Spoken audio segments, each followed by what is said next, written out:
It's just competition, it's competitiveness, and that's the whole debate kind of mentality. And I really believe in debate and becoming like very skilled. There are people who are very skilled debaters and they are very eloquent in their speech. And I try to learn their skills and develop myself. When we have this level playing field, that's a huge opportunity to put forward your strongest argument. And I have a chip on my shoulder on certain issues. Actually makes you more effective when you're in that debate setting. But if you let that emotion kind of get out of control, then you make mistakes or you end up looking emotional and you'll lose just on the basis of optics. It's a requirement on every Muslim actually to understand certain principles about the nafs and purifying the heart, protecting yourself from hasad, for example, protecting yourself from a kind of hatred that is not justified of people, arrogance, kibr, takabbur. بسم الله الرحمن الرحيم.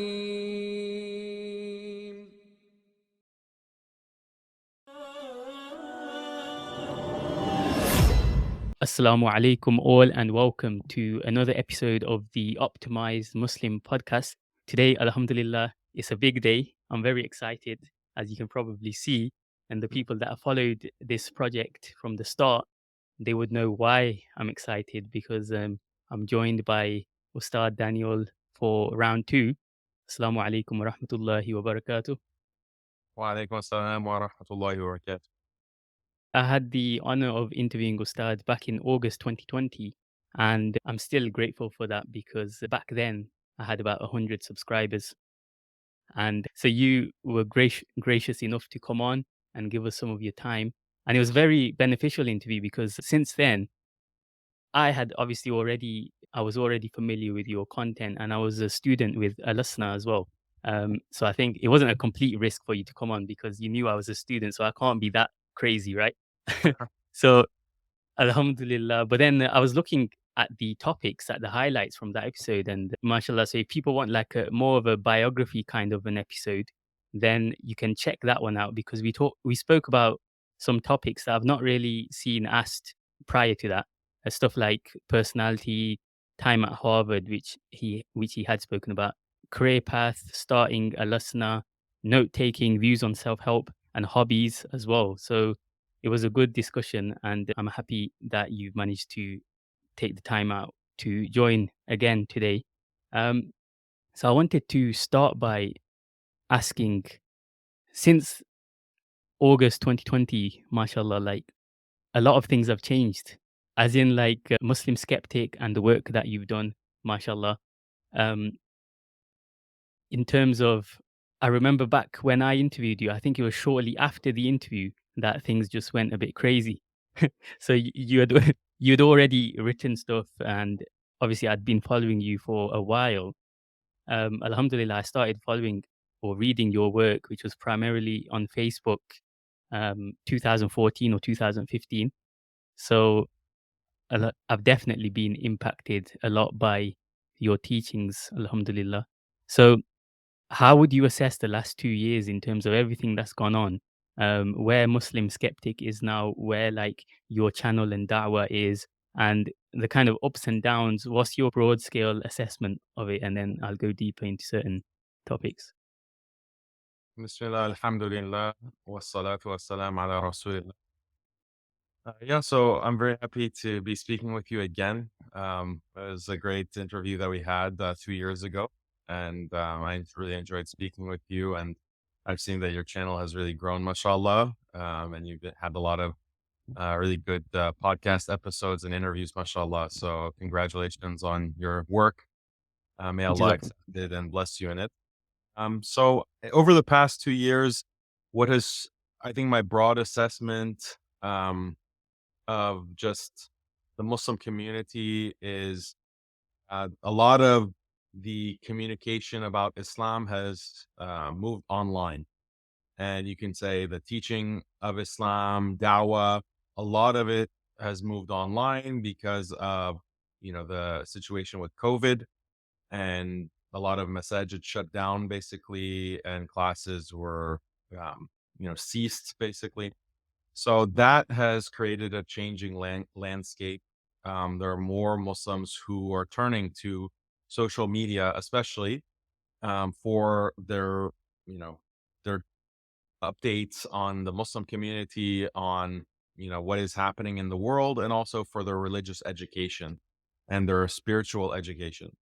So that has created a opportunity for du'at, callers to Islam, for imams, for scholars and teachers to establish themselves online and try to really reach that audience. But the thing is that reformists and modernists tend to have the upper hand in that space. They have the cleaner videos, the more professional equipment for recording content. They also have the benefit of the social media algorithms, which tend to promote, so-called moderate Islam. So this was a big threat. Like this is a big danger, and Muslim Skeptic has tried to address that. Like we've tried to be very proactive. Like one of the main things that Muslim Skeptic does is what we call accountability, where we are making reports, we're making videos, especially on this topic of liberalism and modernism and feminism. When we see some of these reformists pushing those kinds of distortions of Deen, we want to be able to react and respond and not let them get away with murder, basically, get away with all kinds of distortions and pretend like they are traditional scholars or orthodox scholars who are trying to convey what Islam actually is. So I think that's one of the things that distinguishes Muslim Skeptic. Another thing that we have really focused on in the past 2 years is Genius of Islam, which is a video series. Has 3 episodes. The fourth one, inshallah, should be coming soon. But the whole point of Genius of Islam is to answer this question: why is Islam the truth? And that's always been like a component of like Al Institute, as you mentioned, and my social media work.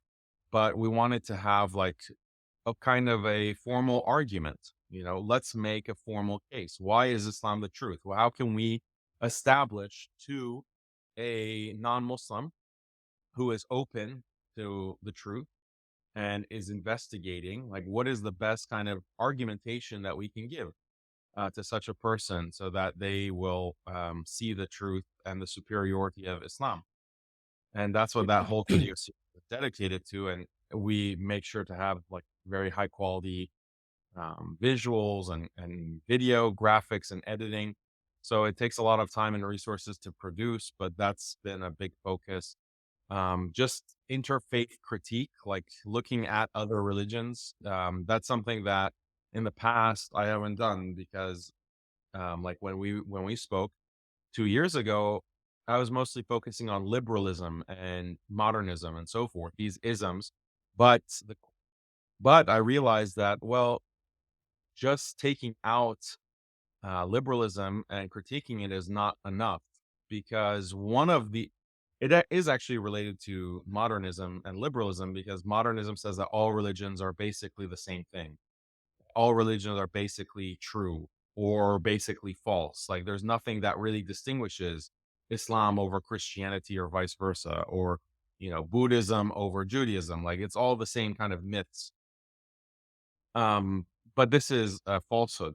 There is very clear objective factors by which we can judge different religions, and we can compare and contrast. And if we do that exercise, we see that Islam is clearly the truth, is clearly superior, and the other religions have basically whitewashed their most objectionable features. Mm. And that comes out in Genius of Islam episode 3, where we talk about certain Hindu rituals. We talk about a lot of religions actually in that episode, but just certain irrationalities and even very nauseating aspects of certain religions that have been systematically hidden from view by a liberal discourse that wants to say that, oh, all religions are the same. No, this is false. Like there are clear and very significant differences between religions that speak to the objective truth and superiority of Islam. So Jazakallah khair. yeah, these are the types of things that we have been also debating. That's a new thing that I don't know if I had at least maybe one debate 2 years Mm, ago, but then now I've made it like a more prominent aspect of the channel is just engaging in these kinds of debates with atheists, liberals, Christians, did a feminist debate. mm, So these three, mashallah. and then, yeah, I'll let you ask a question, but we have a lot of big plans, inshallah, for what we hope to do in the next 2 to 5 years. Yeah, mashallah. No, that's where a lot of these things that you've mentioned, I was going to come on to this because obviously I've consumed a lot of your content, watched the videos. So um, I'm just going to be filling in the gaps and following my curiosity and desires like a true liberal, right? When I'm asking you these questions. And so the first thing was I've definitely noted the improvement in like the production quality and everything. And I know you mentioned that this was kind of like an advantage that the modernist or reformists had in the space. And another thing was they carried with them like the traditional, they carried with them that following that they've had for like a decade from TV and whatnot. And then that translated onto social media. So they were kind of like seen as the authorities in the space by default because, oh, we've seen them on this channel and they've done videos here. And then I think what's the word? The kind of sneaky thing with that is, like you mentioned in your videos, that when someone is presenting themselves as like a traditional and they already have this support and they already have Muslims looking up to them, they can kind of sneak in these new ideas and like change their views on certain things. And that has a very kind dangerous effect on the viewing public or the audience. And I think that's one thing that Muslim Skeptic has definitely highlighted. And another positive, before I switch it back to yourself, is um, in the last interview, I remember mentioning how a lot of young Muslims who are fairly like, they like to see themselves as intellectual or fairly smart, university or whatnot, they used to have this like caricature of the Muslim response. So they'd basically fill their mind or mental diet, as I like to say, with all these atheists and what they've got to say and debunking Islam and basically just the whole culture that is anti-religion, mocking it, and this, that, and the other. But then when it came to, they'd strawman the argument from Islam, and then it wouldn't balance in their mind, if you know what I mean. Whereas now, I feel like with yourself, Muhammad Hijab, and Sapiens, and there's becoming like people know who they can go to get the answers.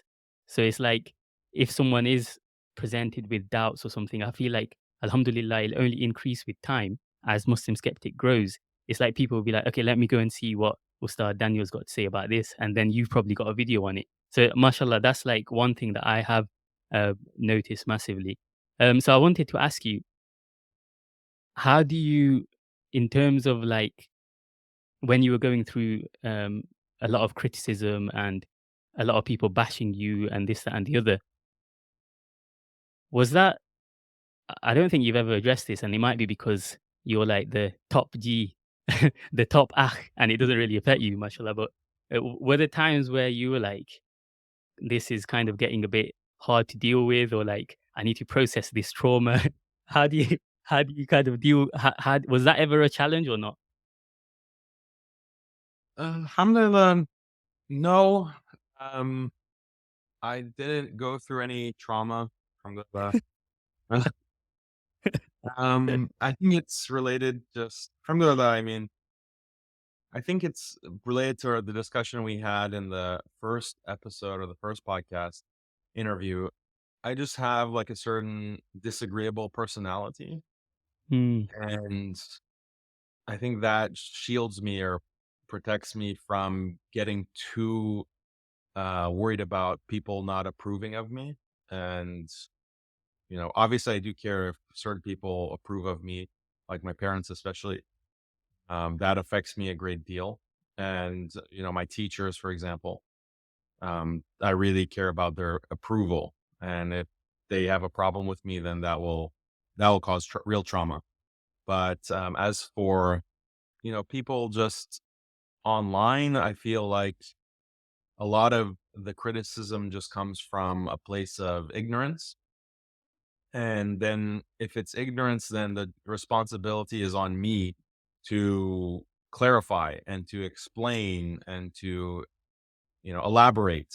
So I also came from a place of ignorance, and it took time for me to understand like certain things about the way the world works. And that that is a journey, and different people online are in different stages of that journey. So I can't be too taken aback by them being angry at what they'll see on Muslim Skeptic or the kinds of arguments that I make. It's understandable, like it's to be expected. Mm. And and then certain people are, it's not ignorance, they're just malicious, or they have an axe to grind against me, and that's fine. Like, it's just competition, it's competitiveness, and and that's the whole debate kind of mentality. And I really believe in debate and becoming like very skilled. There are people who are very skilled debaters, and they are very eloquent in their speech. And I try to learn their skills and develop myself, because in when everything is online and on social media, then a big aspect of what wins is the best argument.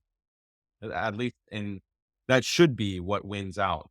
And the fact that people have access the to social media, and we can put out videos, we can put out content. Like Muslim Skeptic puts out a video, and it could get, or some of our videos get, 10 times more views than something that CNN might put out, or BBC on their channels. Obviously, their production is a lot at a much higher level, but it's possible. And we see that like certain videos on our channel have way more views than these official news channels, for example. So then when there's this, I think this is a leveling of the playing field, at least for at this point in the history of the internet. That might change in the future because they want to clamp down on speech and make sure that the dominant narrative is the mainstream official government sources. But in the meantime, when we have this level playing field, that's a huge opportunity to put forward your strongest argument and be able to respond to critique and blowback. So that's, I think, a skill that anyone who wants to be on social media and wants to talk about these important issues, you have to expect that you're going to anger a lot of people and that you're going to get blowback. So half of, or maybe even more than half of being on social media is being able to respond to that kind of critique and that blowback. And if you kind of are just shocked and traumatized by the fact that people don't like what you have to say, then this is not for you. Like, you shouldn't be, a content creator or a daya or any of that. Just stick to just saying very non-controversial things, or stick to just going with the flow.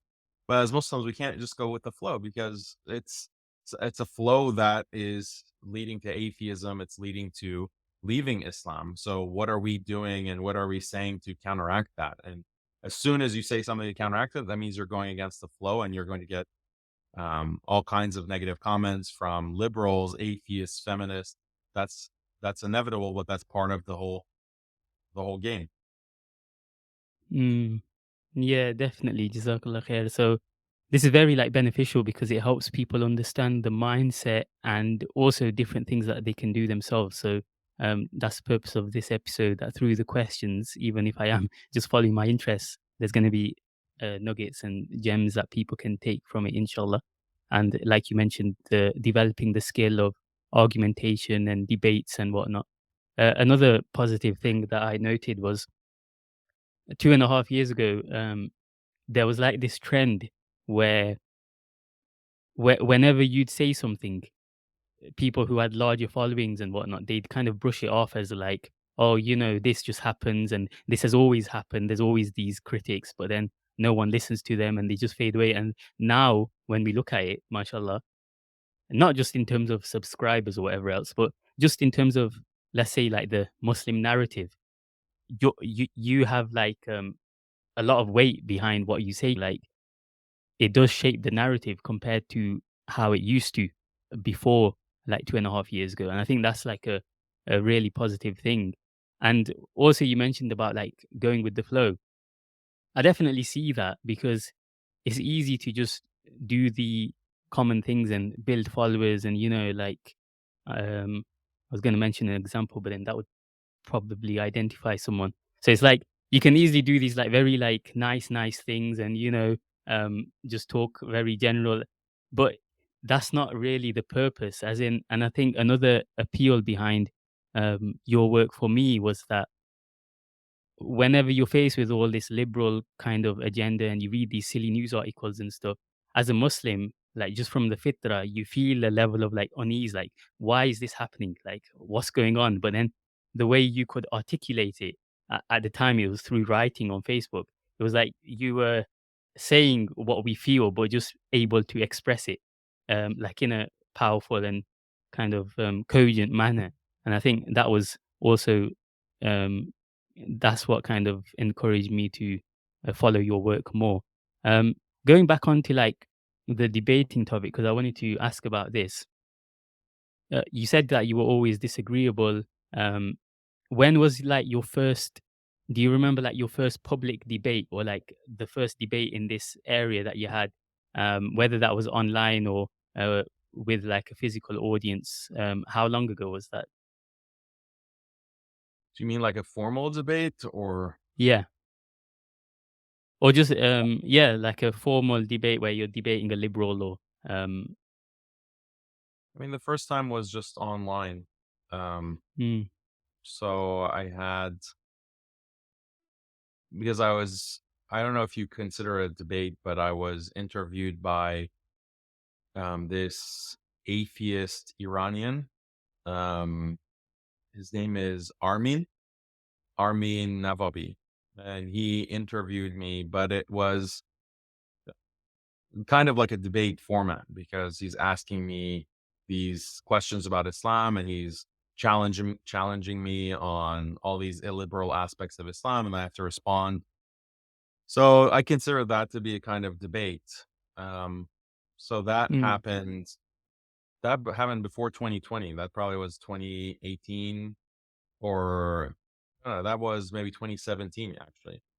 mm, So, but it's like it's not like a formal thing. It's like informal, but I still mm, consider that to be a debate. So that was like the first kind of encounter like that where it's a public mm, thing.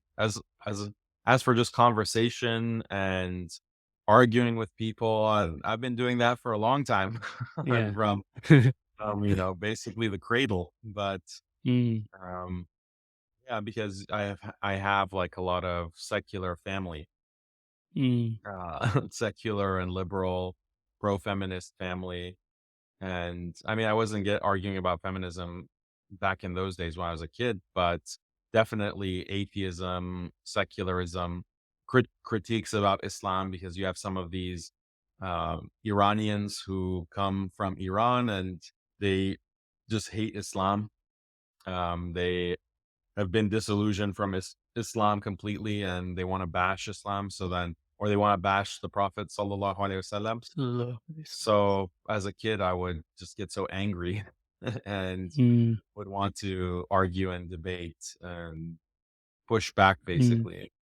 And debate, you have to manage like your emotions because it's going to be confrontational. It's going to be very, you're talking about some of the deepest issues. You're talking about some of the things that are the most sensitive and critical to you as a person, important to you as a person. So, but you lose the debate if you allow yourself to be controlled by your emotions.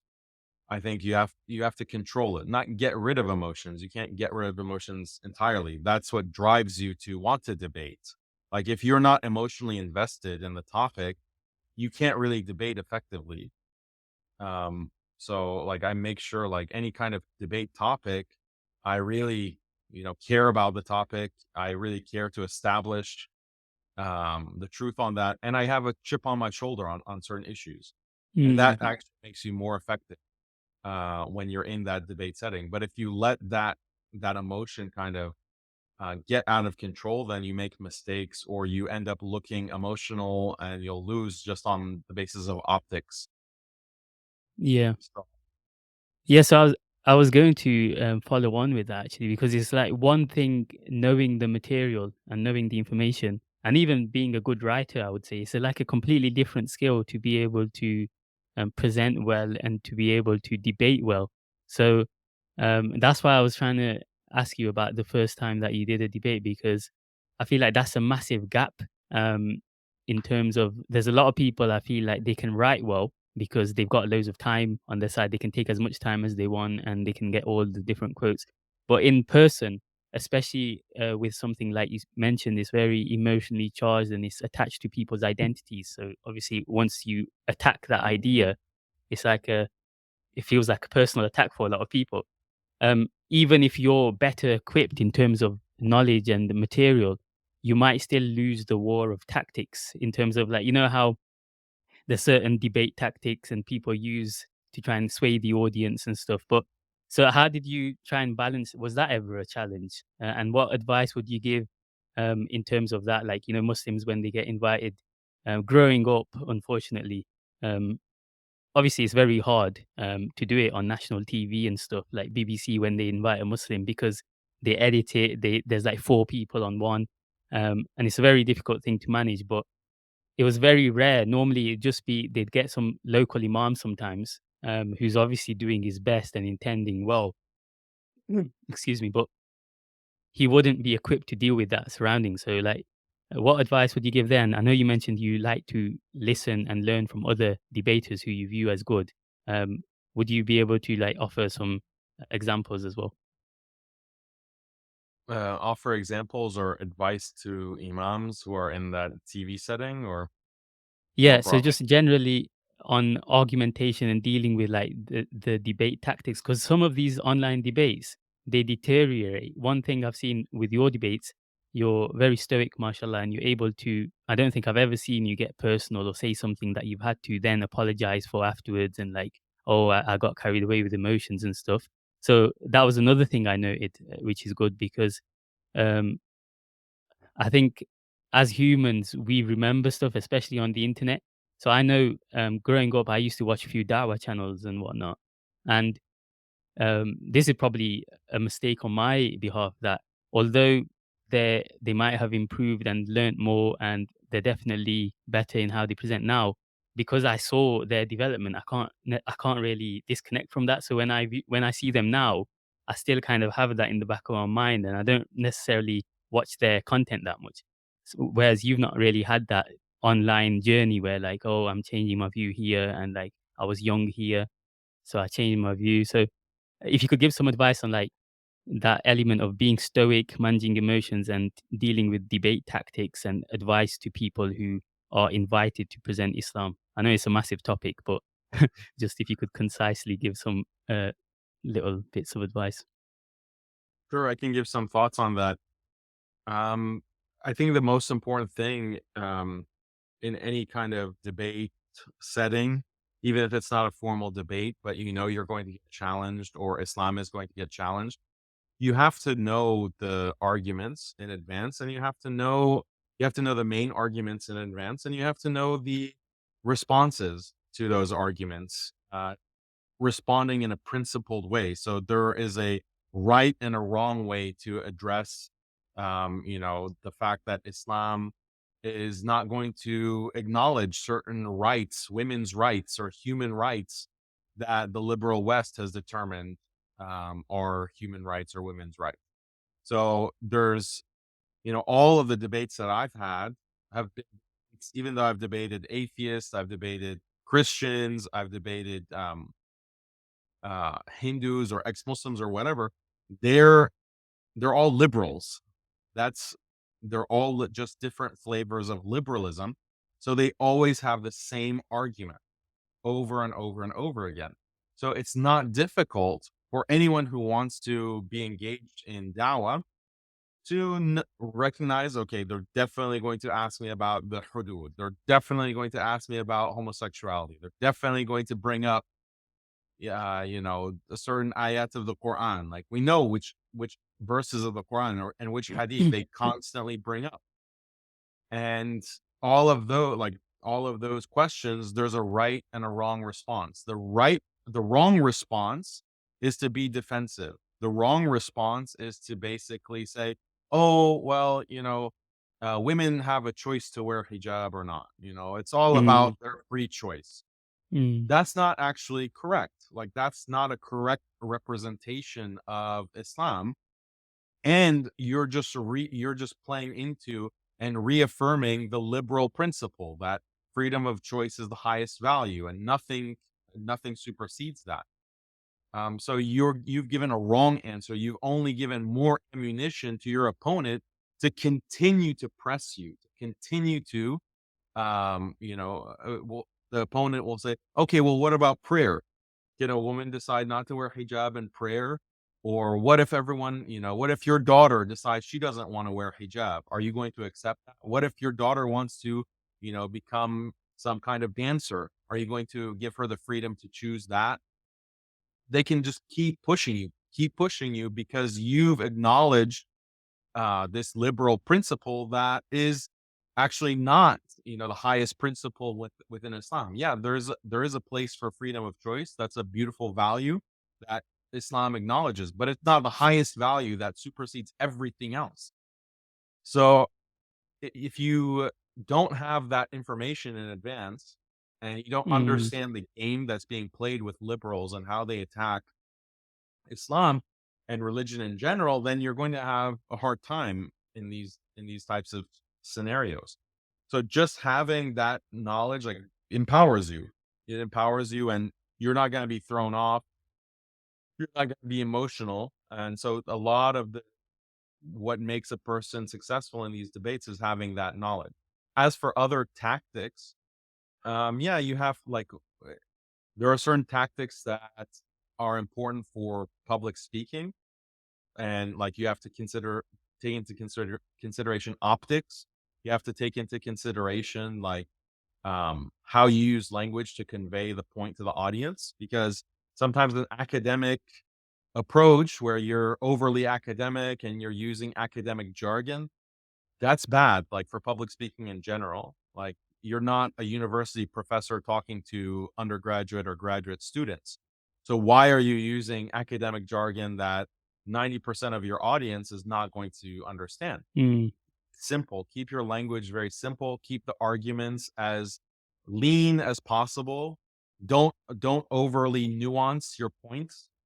Um, that's going to make your points less effective when you just make them highly academic and nuanced. And that's something that I had to learn in not only in speaking but in writing as well, because I'm used to academic writing, or that's how I was trained. I went to undergraduate, graduate school, philosophy, all kinds of liberal arts subjects, and you're trained to write in a very nuanced way and with a lot of detail, with a lot of caveats, with a lot of qualification, and that's fine for an academic paper. But is that going to be the most effective on social media within a Facebook post? No, you're going to not really convey the idea. And when you're trying to do dawah, you're trying to convey arguments, you're trying to make a point, you're trying to go toe to toe with this ideology or these proponents of liberalism. You have to just get straight to the point, get right to the heart of it. And that's very important in debate as well, because you have a limited amount of time to speak. And so that's something I am continuously working on and trying to improve on. But then there are tactics in terms of, well, how do you respond to certain things? How do you keep your opponent on topic? That's a big challenge that I always have in pretty much every single debate, because the opponent will be thrown off by my opening statement. Usually they won't have anticipated it, because I do that on purpose, to put out an opening statement that is not what they're used to hearing. Then they're kind of thrown off track, or they're kind of destabilized by that opening statement, and they want to get back to what they know. They want to get back to the arguments that they know. So, for example, I debated this atheist recently, um, Aaron Ra, Aaron Ra, Yeah. whatever. And he, the whole topic was, is atheism better for society or Islam? And my opening statement was about basically technological advancement and how liberalism and technology work hand in hand to create this increasingly atomized society, increasingly authoritarian, centralized government that is controlling these atomized individuals through technology. And I'm spelling out this whole 15-minute opening, and he hadn't, heard this kind of argument. He's a pretty ignorant guy, and he didn't anticipate that. Like, yeah, there's a lot of non-Muslims who are well aware of this kind of technological dystopia that we are marching towards. They'll know about things like the World Economic Forum and so forth. But he, as an atheist, was ignorant of all of that kind of background, even though it's all online and it's big news for anyone who gets their news from more than just CNN or BBC. So he was thrown off by that. And he kept wanting to make the debate about, well, what is the proof for God? Like, give me a proof that God Mm. exists. And because that's the only type of argument that he knows. Like, that's what he is skilled at doing, is just going to a Muslim or a Christian or a Hindu and saying, give me proof for God. And when they give an argument, shooting it down and saying, well, I'm not convinced by that. That's the only thing he can do. And he Mm. wanted to just make the debate about that. But the tactic or the skill, and I'm trying to develop this skill, is keeping him on topic. The topic of the debate is, what is better for society, Islam or atheism? Address that topic. Address my opening statement. Don't try to derail the conversation and throw these red herrings in order to get out of the trap that I've basically set for you. So that's one of the Mm. tactics as well that you have to. It's like a more advanced debate tactic that everyone Mm. has to develop, is keeping the audience on topic and don't let them derail the conversation. Like, and it's a dishonest skill, but it is a skill. Like, some debaters are very good at just changing the topic, changing the Mm. subject, and kind of putting this smoke screen to make it seem like they've addressed the topic, but really they've just deflected it. And the best Mm. person at that is Destiny, which I also debated. He is able to really distract the audience and give the impression that he's addressed the challenge when he, in fact, hasn't done so. So Mm. I think that's a dishonest skill. I don't like to do that. I don't like to avoid, a point that the audience or the opponent makes. I like to address it in a forthright way, in an honest way, Mm. because ultimately I believe that Islam has the solutions. Like, that's where I'm coming from. Mm. So these are the kinds of things that go through my mind as I prepare for a debate, or I try to improve my debate skills. Mm. Yeah, because you do learn that there's a few fundamental things that you need to understand on like a paradigm level, if you like, which I got from studying some of the courses back in 2020. I spoke about it in the first episode, where that Gestalt switch, it completely kind of changes your focus. And then since then, what happens is, over time, following you on Telegram and things like that, um, you build that lens. So like when you see something like yesterday, I saw that in your Telegram as well, but I wasn't aware of it, about 25 million going to Pakistan for gender equality training or something, right? Yeah, 200. Immediately. Yeah. So immediately it's like I view it from that perspective of like kind of like a bit of like disgust, like how do they think that this is acceptable and people are just like not reacting to it. I think part of that is the current political situation in Pakistan as well. But it's like you just develop a different framework through which you're viewing these ideas. And I think overall, along with like that's the mission of Alasna, it helps you be more confident in your frame of like being a Muslim, and you're carrying yourself with an element of like not pride in the sense of like takabbur in that sense, but or just pride of like I'm a Muslim and I can like I know I can defend Islam if I need to from that perspective. And then that links back into self development because if you have that strong foundation, you're able to develop in other areas of your life and everything flows. Whereas if you've got that weak foundation, how are you going to be like a strong practicing Muslim man if someone asks you one of these questions and you're like, oh, each to their own, muttering kind of thing. So that's the angles. Sometimes people don't see the connection between your work or Ustadh Gabriel Romani, why I'm inviting them on to like self-development channel kind of thing. But that's the way I think about it, and I think a lot of people resonate with that. Alhamdulillah.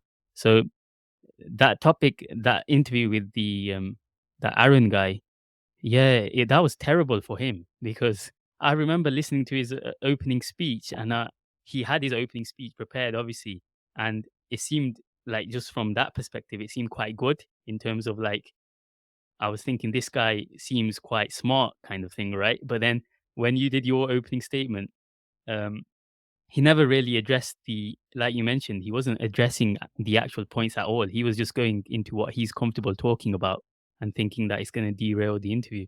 And so that was interesting to see. So moving on from the debate topic, actually, lastly, because I was curious about this, would you go on, say, if someone like Piers Morgan, because I know you and Muhammad Hijab spoke about this as well.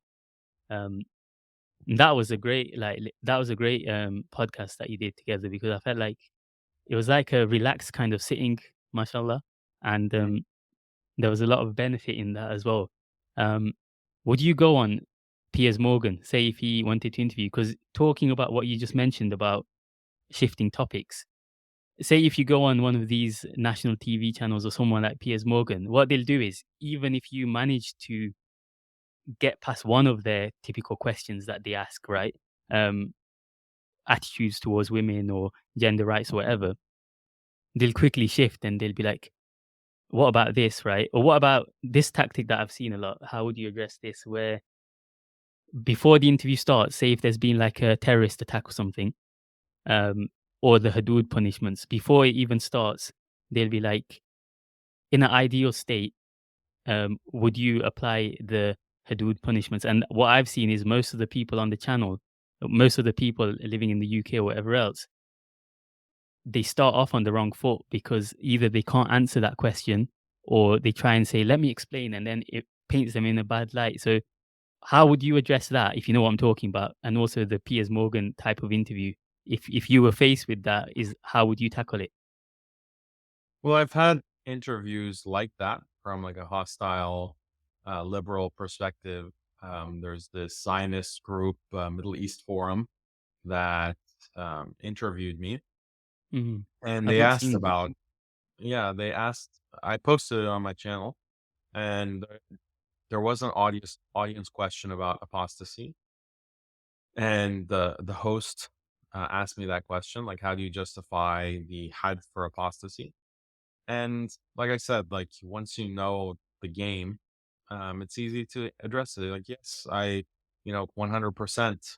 If I were in charge, or there's a Muslim country, they should implement the had for apostasy. And this is why. This is for preserving Islam. This is for preserving belief and belief in God and belief in Islam.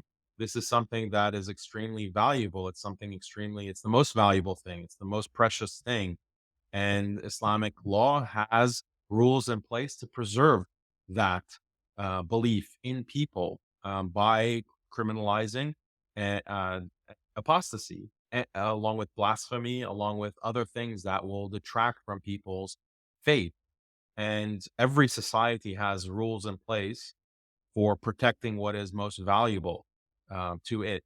And, Islam has these kinds of rules for that purpose. If you look at other societies that did not, that liberalized and let go of these kinds of punishments, because there were blasphemy punishments in Christianity, in the history of Christianity, in the history of Judaism, in the history of Hinduism, it's universal. Every group punishes defectors.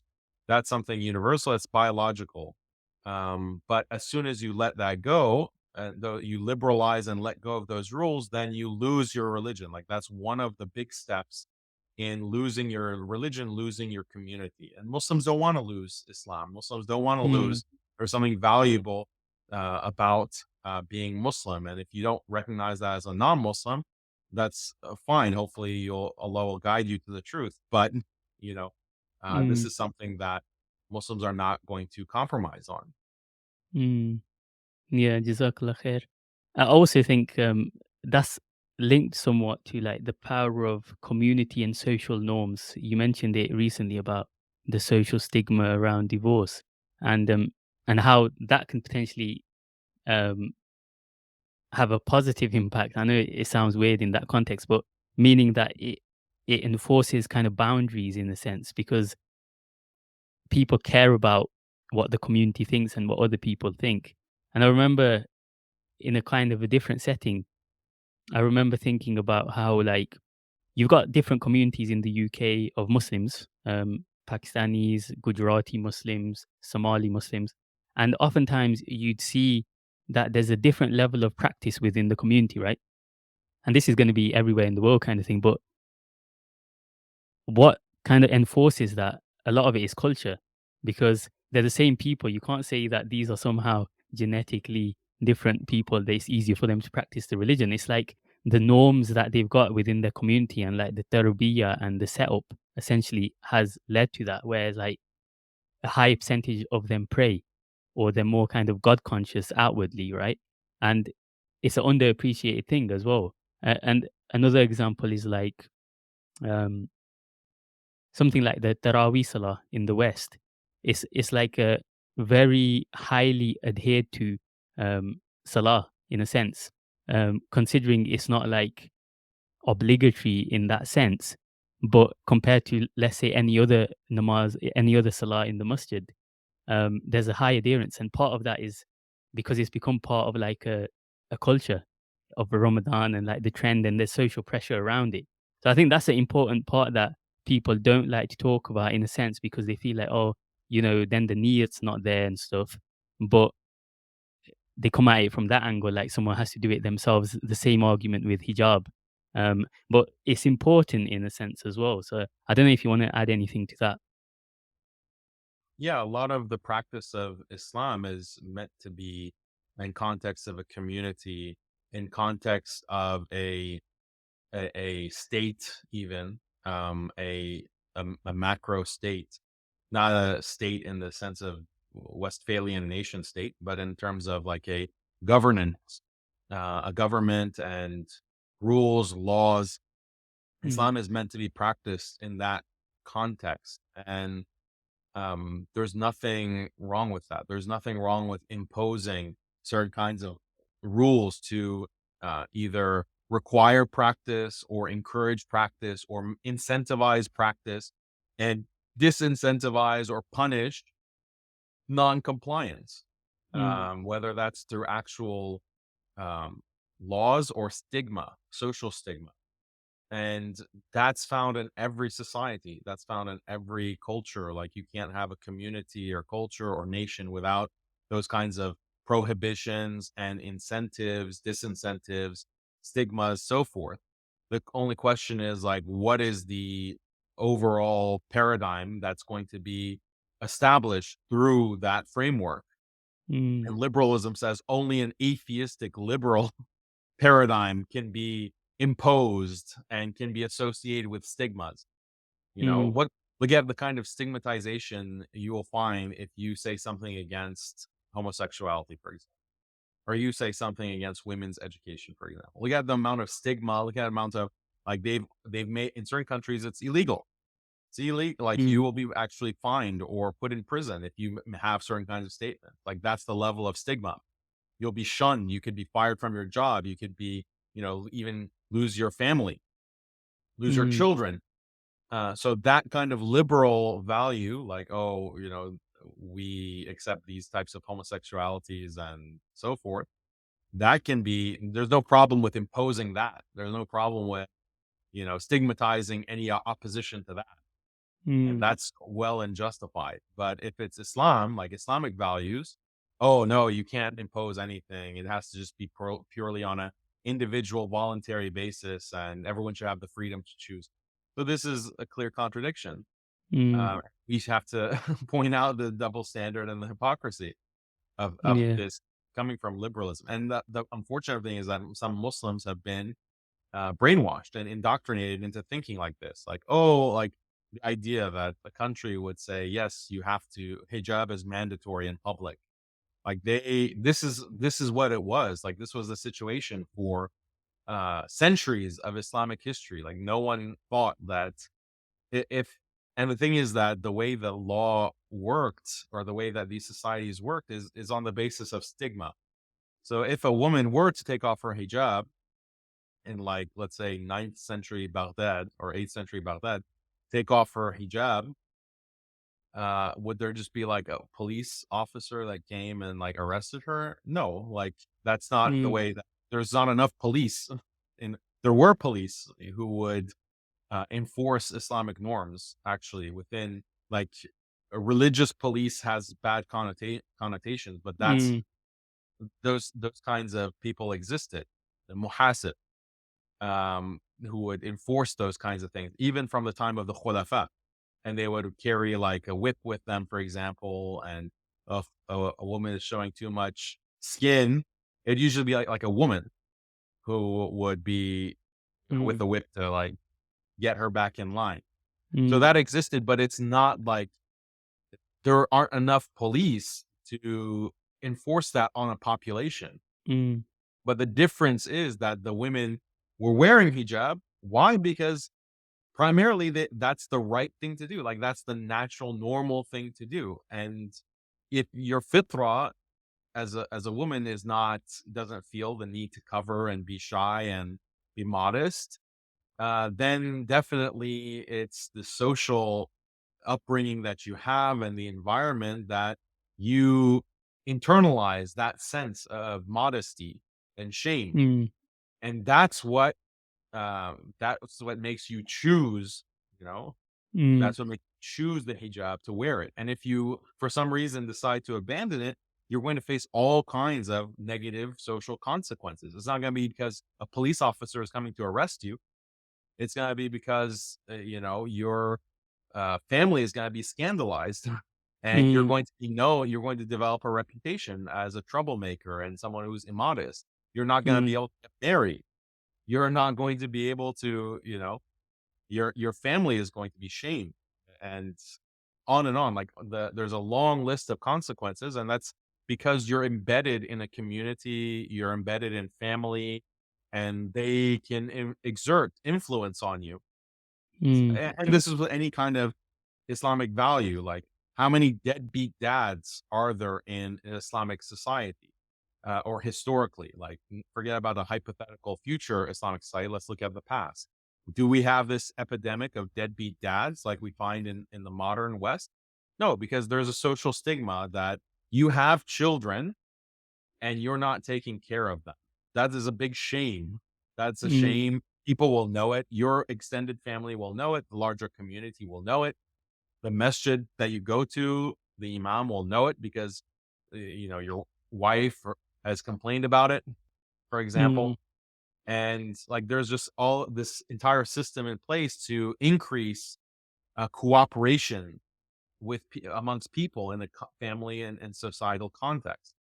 And that cooperation is a part of it. What guarantees it is not like a police officer standing above you mm, and threatening to put you in prison if you don't pay child support.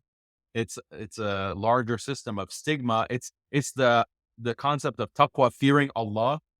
Like when you raise people with this kind of understanding, raise children, and you imbue society with this idea of fearing Allah, and ultimately you're accountable to Allah, and you will be judged. You will stand before the Lord who has created you and have to answer for your actions in this life.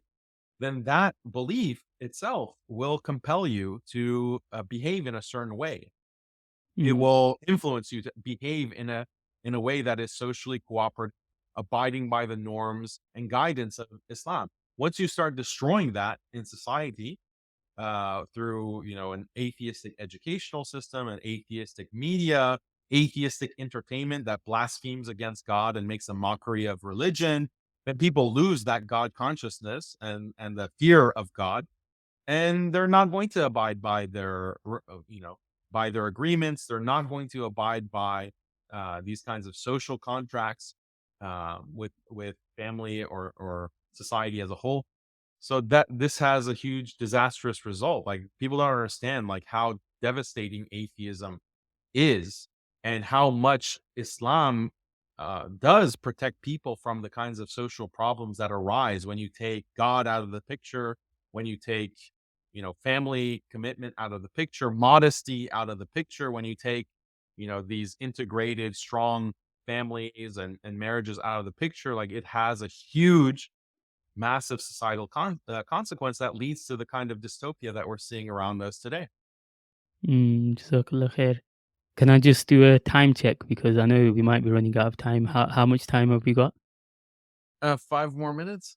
We have to do another one, inshallah, soon because Sure. I had too many topics left to go. I was just gonna add like because we've gone into that territory, I might as well add to it a little bit and lose a few followers.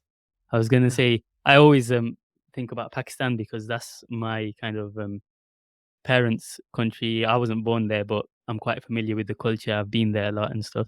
So I was thinking Pakistan just depresses me for a lot of reasons, mainly because of this like the secular liberal elite that run the country and stuff. And it's just you'll hear ulama say about how Pakistan was formed with these noble intentions and it was on built on la ilaha illallah, and but then it's just depressing how it immediately after the partition things just started derailing, right? And obviously colonialism and what they left behind and all the rest of it. But tying it back to this hijab issue, why I mentioned that is for some reason, and this probably happened over the last 10 or 20 years. Um, and there is that argument that it was colonialism that kind of changed society in that way. Before that, people were more modest and they wore hijab and they covered themselves and whatnot.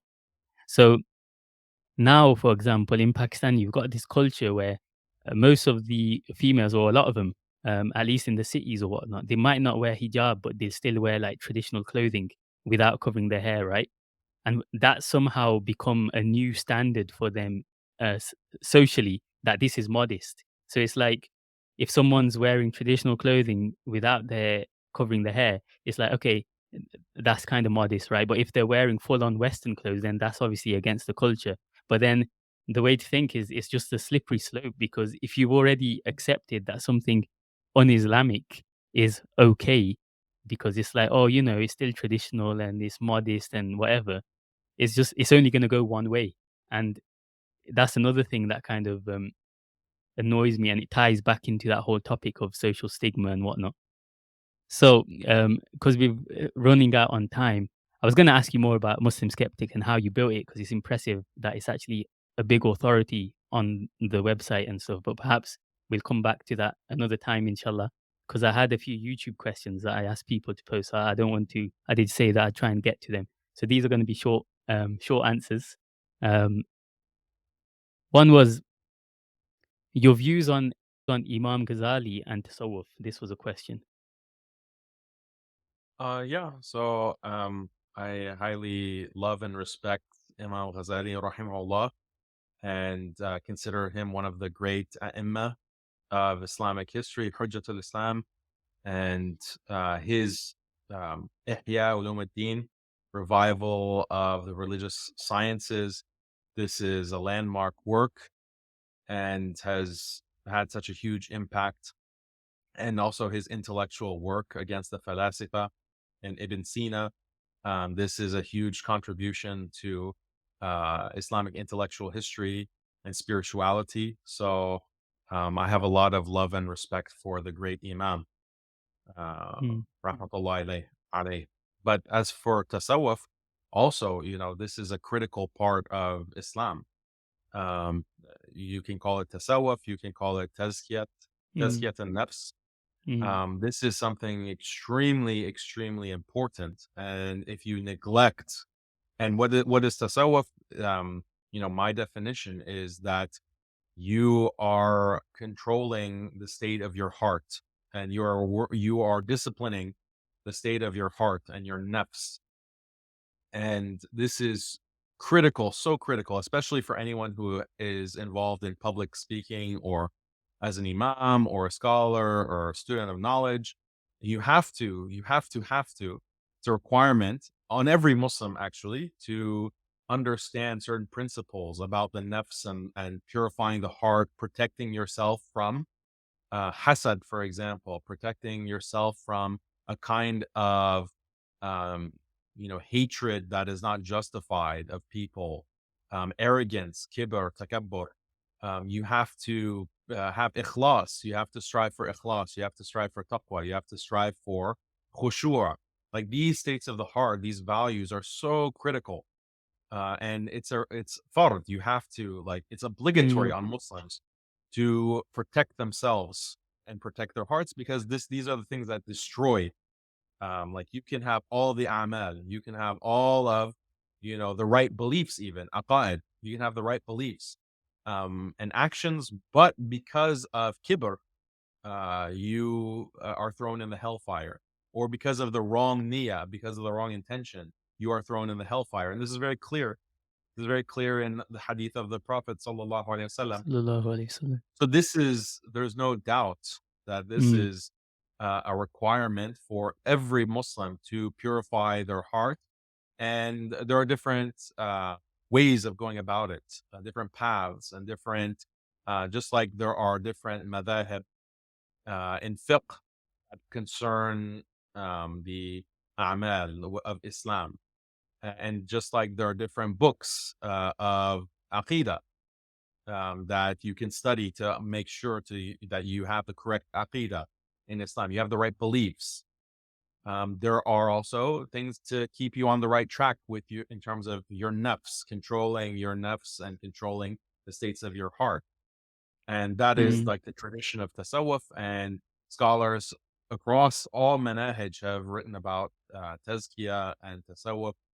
Ibn al-Qayyim, for example, very significant, rahimahullah, in the Athari tradition, for example, Mm. and many, many others, Ibn Rajab al-Hanbali. So this is Mm. a very well-established and known tradition, and only someone who's ignorant about Islam would reject tasawwuf and tazkiyah. Like Mm. this is something that cannot be neglected by any Muslim, but Mm. especially someone who is speaking publicly and has that kind of position, because you are constantly faced with kibr, the danger of kibr. We constantly faced with the problem with niyyah. Like, is your intention really for the sake of Allah, or is it for, standing before people and, people praising you and saying, oh, you're so smart? Like, is that really your intention? So this can destroy all of your work, and can end up, leading to you being thrown in the hellfire. So may Allah protect us from that, and may Allah keep us safe from the fire. I I mean, mean, lastly, probably a bad interviewer would do this because it's a massive topic, but it's a YouTube question, and I only got a few, so I thought I'll ask it. Views on Hijrah. Um, Someone asked how to make Usman Amin, how to make Hijrah feasible for Muslims living in the West, and where is most preferable given the state of Middle East and Muslim nations with tyrant leaders. So just give a short answer. Um, Perhaps we can talk about this afterwards. yeah. So I think that hijrah, for some people who can make hijrah, definitely pursue it. Everyone has to figure out their own situation with their family. The biggest thing to worry about is if you're not able to homeschool your children, you're not able to protect your children from a negative influence in society, you're not able to protect yourself Mm, from the kind of kufr that exists in Western society, then there is an impact, a positive impact, by going to a Muslim country, being surrounded by Muslims. I think it's important just to acknowledge that, because some people who are against hijrah seem to deny, yeah. or that, you know your environment has a big influence on you and your children and your wife. Mm, So first of all, we should acknowledge that, but is it feasible for every single person? And where can you move? Because you might have the desire to do hijrah, but it's going to create like such a hardship for you, that's going to be an even bigger fitna than if you stayed in the country that you were born in, but you took measures to protect yourself and protect your family. I think there are certain countries in the West that I would say Muslims should make hijrah. They should leave because they've made practicing Islam all but illegal. So if you are able to make hijrah, then do so. The question of where can you go, that's another big topic that I can't really address in 5 minutes. But yeah, so I want to make an absolute statement that yeah, every Muslim should Mm, make hijrah because there isn't a place that is clearly mm, 100% Islamically abiding country or a khilafah. Like, unfortunately, we don't have that. So that complicates the question of where to make hijrah or if to make hijrah.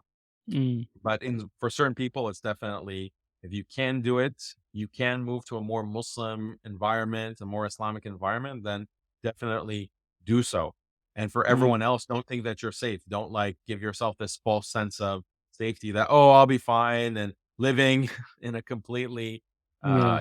poor-based society and my kids will be Mm. fine and there's no, there are Muslims who have this kind of attitude. I And know, I it's know. shocking, like, and okay, you have this attitude, guess what? Your grandchildren are not going to be Muslim. Like, Yeah. that's what you're setting yourself up for because you're just nonchalant about all of these dangers. And it comes from not understanding the threat of liberalism, actually. That's at the core of it. Mm. Yeah, Jazakallah khair. We've had episodes on Hijrah before. Um, Even if it's intra-country, like within the same country, if there's a place where there's a better community, um, that might be something that you can consider if it's a better environment. Sometimes different places in the same country differ a lot in terms of rules and practice and community. Lastly, how's your juggling going? That was one of your hobbies that you mentioned. Do you still do it? Yeah, it's like riding a bike. You never forget how to Yeah. juggle. But I haven't actively been practicing, but I've been teaching my kids, so Mm. they have a family of jugglers. Alhamdulillah. Jaz- Jazakallah khair. So we'll end it there. Thank you, Jazakallah khair, for your time. And Yeah. Alhamdulillah, it was great. I benefited a lot, and I'm sure other people did as well. So, Assalamu alaikum wa rahmatullahi wa barakatuh. Wa alaikum assalam wa rahmatullahi wa barakatuh.